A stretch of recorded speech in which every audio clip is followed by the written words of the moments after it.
Mes chers Gaulois, sachez que nos vidéos sont sourcées. Pour cela, je vous invite à cliquer et à regarder les liens sous cette vidéo.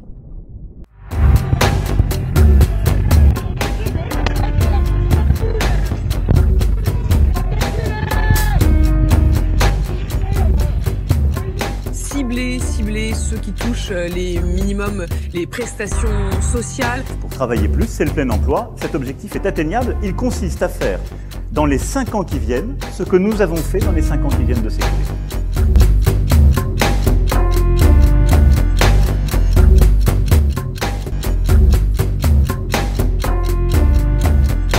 Et une gare, c'est un lieu où on croise les gens qui réussissent et les gens qui ne sont rien. Honte à la France, honte à Macron, honte à ce gouvernement qui nous écrase. Nous transformerons aussi Pôle emploi en le transformant en France Travail. Payer, de ne pas finir les fins de mois, toujours payer, travailler, et profiter de rien du tout.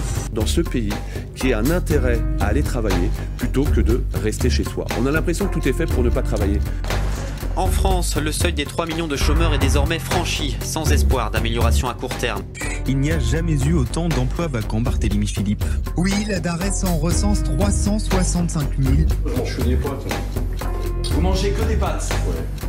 Je peux pas m'acheter de beefsteak. Je suis pas assez. Macron! Macron! La France est qui?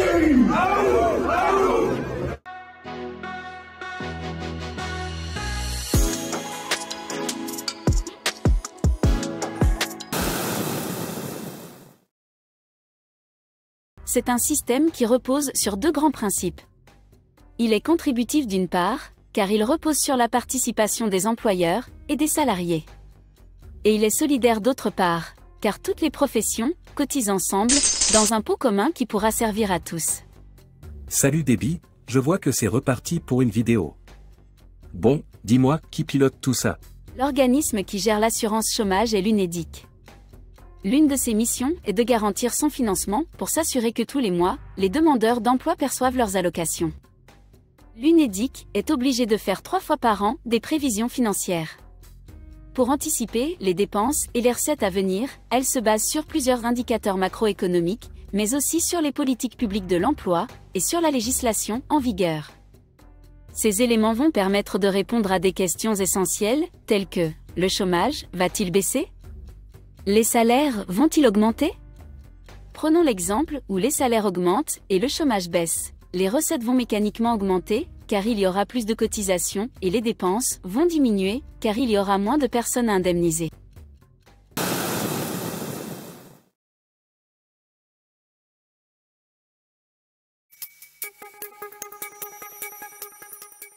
Le nombre de chômeurs au sens du BIT et le nombre d'inscrits en catégorie A à Pôle emploi, ce sont les deux mesures phares du chômage dans le débat public. Ces dernières années, l'écart entre ces deux mesures s'est nettement accru. Entre 2013 et 2017 notamment, le nombre d'inscrits en catégorie A à Pôle emploi a augmenté, tandis que le nombre de chômeurs a reculé. Dans ce dossier, on cherche à mieux comprendre cette divergence. On a donc croisé les données au niveau individuel, et on confirme tout d'abord que les deux mesures, même si elles semblent proches en apparence, elles ne se recoupent pas si bien. En effet, si l'on regarde les inscrits en catégorie A, en 2017, 44% d'entre eux ne sont pas chômeurs au sens du BIT.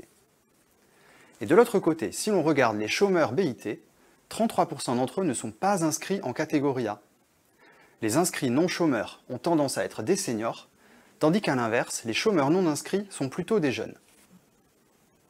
Tout d'abord, deux réformes, le recul de l'âge de départ à la retraite et la fin des dispenses de recherche d'emploi, ont accru sur la période le nombre de seniors inscrits en catégorie A. Mais à l'approche de la retraite, les seniors ont tendance à ne plus être dans une démarche active de recherche d'emploi. Cette hausse du nombre d'inscrits ne s'est donc pas reflétée dans le nombre de chômeurs. Et en fin de période, le chômage des jeunes a commencé à baisser. Mais les jeunes, lorsqu'ils sont au chômage, ont tendance à ne pas être inscrits à Pôle emploi. On a donc eu une baisse du chômage qui ne s'est pas répercutée sur le nombre d'inscrits, ce qui a eu aussi pour effet d'accroître l'écart entre les deux mesures. Durant les années qui viennent de s'écouler, on a pu, à 1 million d'entre vous, reproposer des emplois. On n'avait jamais, à un tel rythme, baissé notre chômage. On est passé de 9,6% à 7,4%. Pour la première fois depuis 40 ans, si nous continuons cet effort, on peut aller vers le plein emploi. Donc, le chômage baisse. Mais nous n'avons toujours pas les chiffres. Selon la direction de l'animation, de la recherche, des études et des statistiques, appelée DARES, il y aurait plus de 3 millions de chômeurs. 3 millions de chômeurs, c'est beaucoup. Mais ils disent que le chômage est au plus bas, est-ce vrai? Je te propose de regarder la prochaine vidéo pour comprendre. L'emploi se porte bien, 114 000 chômeurs de moins au 4e trimestre l'an dernier. Faut-il y voir un lien avec la hausse des radiations, Barthélémy Philippe? Oui, on peut dire qu'ils sont liés, mais seulement en partie. Pôle emploi a radié en moyenne 53 000 chômeurs par mois entre octobre et décembre 2022, le plus souvent pour avoir manqué une convocation. Un chiffre qui concerne les catégories A, B et C, donc les chômeurs sans activité et en activité réduite, et qui a bondi de 10% sur un trimestre, au point que Pôle emploi est soupçonné de faire baisser artificiellement le chômage. Alors d'après vous, est-il possible de tronquer les chiffres pour masquer une réalité bien plus sombre? Pôle emploi utiliserait également des méthodes de calcul très personnelles. Alors les astuces pour faire baisser les chiffres, c'est d'envoyer les gens en formation, puisque là ils sont plus ni en catégorie A ni en catégorie B, c'est radier les gens. C'est aussi les gens qui sont en temps partiel, ne font plus partie des chiffres. C'est jamais des discours très clairs, il n'y a pas une réunion où on vous assoit autour d'une table en vous disant « Bon, alors les bonnes pratiques pour entuber la population », non. Mais on vous disait « Bon, si t'as pas le temps, tu sais, tu peux faire comme ça, voilà. » C'est même pas pernicieux, quoi. C'est clairement malhonnête. Récemment encore, la baisse exceptionnelle du nombre de demandeurs d'emploi a fait polémique. Je coupe parce que des chiffres du chômage ne concernent que la catégorie A, pour nos auditeurs qui ne le savent pas, c'est-à-dire les personnes qui n'ont même pas travaillé 1 heure dans le mois. Voilà. Exactement, Philippe. Et justement, c'est une technique en fait pour disperser les chômeurs façon puzzle. On les éclate en 5 catégories. Comme ça, plus personne n'y comprend rien. Donc il y a la catégorie A, mais il y a aussi la B, la C, la D, la E, qui concernent des gens qui sont au chômage, mais en stage. Des gens qui sont au chômage, mais qui ont quelques heures de travail par semaine, et pas 40 heures, mais par exemple 10 heures. Ou alors des gens qui sont dépourvus, qui n'ont pas besoin de faire de recherche d'emploi pour une raison ou pour une autre. Et en fait, quand on regarde les chiffres du chômage, par exemple, effectivement, on se dit, mais c'est extraordinaire, Macron est un génie. On n'a plus que 3 millions de chômeurs. Comme en 1995. C'est ce qu'il avait dit d'ailleurs face à Marine Le Pen dans le débat. Et en fait, quand vous regardez, sauf qu'en 1995, il y avait 4 millions de chômeurs toutes catégories. Maintenant, il y en a 6. Donc, comme par hasard, il y a 2 millions de personnes de plus à Pôle emploi, mais ce n'est pas des chômeurs, ce n'est pas ceux dont on vous parle dans le chiffre officiel. L'autre astuce de Macron, c'est de vous parler du taux de chômage selon l'INSEE. Vous dites l'INSEE, c'est sérieux, personne ne peut douter, c'est des statistiques. Non, c'est un sondage sur le chômage. C'est un sondage et tout journaliste sait très bien, il suffit de poser les bonnes questions pour avoir les bonnes réponses à un sondage.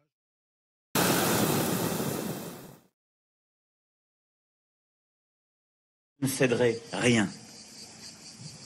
Ni aux fainéants, ni aux cyniques. Ces gens qui foutent rien, c'est quoi ces glandus, ces assistés, ces feignasses? Non mais c'est pas possible. Macron souhaite s'attaquer à ceux qui sont au RSA. Sont-ils vraiment des fainéants, comme il le dit? Très souvent, les personnes qui se retrouvent au RSA est due à des événements. Comme une séparation, une dépression, au décès d'un proche et parfois un handicap mental ou physique. Donc non, la plupart ne sont pas des fainéants car non seulement il est difficile de vivre avec 700 € mais aussi, ce n'est pas valorisant. RSA, un bénéficiaire sur 2 n'a même pas eu son premier rendez-vous d'orientation. Alors que veut faire le gouvernement du coup? Alors, d'abord faire des travaux d'intérêt général aux bénéficiaires pour 15 à 20 heures par semaine. Et puis, renforcer l'accompagnement de retour à l'emploi. Avec évidemment des sanctions, il voudrait assortir l'ensemble de sanctions, c'est-à-dire de suppression de l'indemnité du RSA si les devoirs du bénéficiaire sont pas remplis. Exactement les mêmes projets, exactement les mêmes illusions qu'à l'époque de Nicolas Sarkozy. Bon, vous semblez nous dire ce matin quand même que tout cela n'est pas très réaliste. Yves, l'idée de faire travailler à mi-temps ce public, bien souvent en déshérence, est complètement irréaliste. Ça voudrait dire trouver l'équivalent d'1 million d'emplois à temps plein. Mais où ? Dans les jardins publics pour couper la pelouse au ciseau, compter les oiseaux dans le ciel? Avec quel encadrement, quelle surveillance? Il faudrait des légions de travailleurs sociaux pour faire ça, et donc des moyens considérables. Quant à mieux accompagner, bon, c'est certainement possible, mais qui va payer? Bon, mais ça y est, on en vient. comme on ne trouve personne à 9,11 € de l'heure net pour faire les vendanges, on va proposer une expérimentation à des départements pour que les allocataires du RSA puissent venir vendanger. C'est ça, chers collègues du plomb. Bon, mais très bien. Bon, bah écoutez, on est sérieux. On est sérieux. Donc pour aller toucher à RSA, on va travailler 15 à 20 heures, donc du travail gratuit. D'accord, non, mais ok, c'est ça. Donc non mais c'est bien parce que ça inaugure bien le débat que nous allons avoir pour le reste. Ben non, c'est pas payé. Non, le RSA n'est pas un salaire. Le RSA n'est pas un salaire. Oui, mais et s'ils ne le font pas, suspension du RSA. Non, mais il y a ben voilà. Non, mais moi je préfère quand les choses sont nettes. Donc nous sommes opposés à cela. Et on n'aura pas le débat maintenant, parce que c'est pas le moment, puisque c'est un cavalier social. Très bien. Mais on va affûter un peu les arguments pour. C'est quand, monsieur le ministre, cette grande loi? C'est quand cette grande loi sociale qui arrive? Allez, en juillet. Allez, on sera prêt. Chers Gaulois, si vous avez aimé cette vidéo, pensez à partager, commenter, cliquez sur le pouce du haut et abonnez-vous. Débit? Tu as oublié le plus important? Si vous souhaitez que nous puissions continuer de vous fournir un travail de qualité, vous pouvez également faire un don sur Tipeee. Allez, viens Gérard. Nous avons assez travaillé pour aujourd'hui. D'autres vidéos nous attendent, et pour cela, nous devons reprendre des forces. À bientôt, et bye bye à tous.